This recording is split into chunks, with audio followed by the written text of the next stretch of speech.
Musica e cultura per sostenere le popolazioni bellunesi colpite dal maltempo di fine ottobre. Da Treviso parte il progetto La Mia Terra. Si tratta di 2 concerti, il primo il 23 marzo al Teatro Mario del Monaco a Treviso e sabato 10 agosto nel suggestivo Bosco degli Artisti a Falcade. Sapere che la Regione, gli amici della Pianura Veneta si stanno attivando e ci stanno aiutando in ogni modo è veramente una cosa che allarga il cuore e che ci fa essere consapevoli di avere anche tanti amici che ci vogliono bene e che ci aiutano a sostenerci.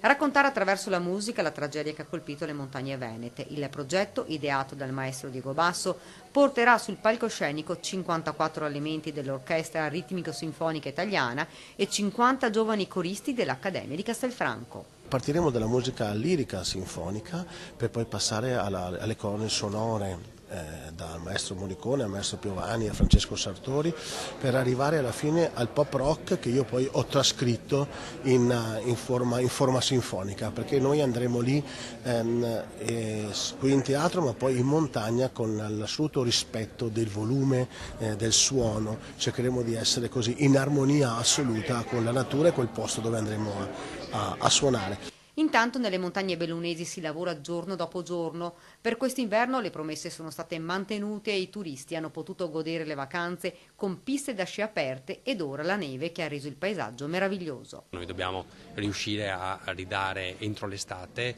un territorio che sia bello, che vengano ripristinate tutte le strade silvopastorali, i sentieri turistici, per permettere appunto anche d'estate la fruizione da parte dei nostri turisti.